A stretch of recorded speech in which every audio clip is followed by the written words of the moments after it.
ಏನೋ ಒಂಥರ ಖುಷಿ. ಹಂಪಿ ನೋಡಿದ್ರೆ, ಹೊಸಪೇಟೆ ನೋಡಿದ್ರೆ ಏನೋ ಮಗ ವರ್ಷಕ್ಕೊಂದ್ಸಲ ಬರೋ ಹಂಪಿ ನೋಡ್ಲೇಬೇಕು ನಾವು. ವರ್ಷ ಪೂರ್ತಿ ಕೆಲಸ ಮಾಡಿಬಿಟ್ಟು ಈ ಹಂಪಿ ಉತ್ಸವ ಬಂದ್ರೆ ಹೋಗ್ಲೇಬೇಕು. ಯಾಕಂದ್ರೆ ಇಲ್ಲಿ ಖುಷಿನೇ ಬೇರೆ. ಲೈಟಿಂಗ್ಸು ಇದ್ದಾರೆ. 10 ವರ್ಷ ಆಯ್ತು ಗುರು ಹಂಪಿ ಬಂದು. 10 ವರ್ಷ ಆಯ್ತು ಮಗ. ನಾನು ಎಷ್ಟಿರ್ತಾವ ಏಜು 7ನೇ ಕ್ಲಾಸ್ ಇದ್ದಾಗೇನೋ ಬಂದಿದ್ವಿ. ಈಗ ಬರ್ತಾ ಇದೀವಿ. ವೈಭವ ನೋಡಕ್ಕೆ ತುಂಬಾನೇ ಖುಷಿ ಆಗ್ತಾ ಇದೆ. 10 ವರ್ಷ ಆಯ್ತು. ನಮ್ಮ ಭುವನೇಶ್ವರಿ ತಾಯಿ ಗುರು.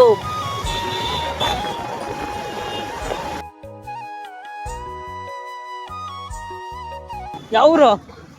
ಹೊಸಪೇಟೆ. ಅಲ್ಲಿಂದ ಓಡ್ಕೊಂಡ್ ಬಂದಿದ್ಯಾ? ಹಾ, ಬಸ್ ಸ್ಟ್ಯಾಂಡಿಂದನಾ? ತುಂಬಾನೇ ಟ್ರಾಫಿಕ್ ಇದೆ. ತುಂಬಾನೇ ಎಕ್ಸ್ಪೀರಿಯನ್ಸ್ ಬ್ರೋ ಇದು. ಅಲ್ಲಿಂದ ಓಡ್ಕೊಂಡ್ ಬಂದಿದೀವಿ. Full traffic. ಲೈಫೆಲ್ಲ ನೋಡಿಲ್ಲ ಇಂಥಷ್ಟು ಟ್ರಾಫಿಕ್ನ.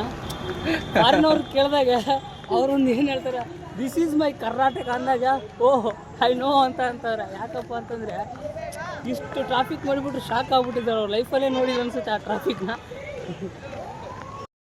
Drone show.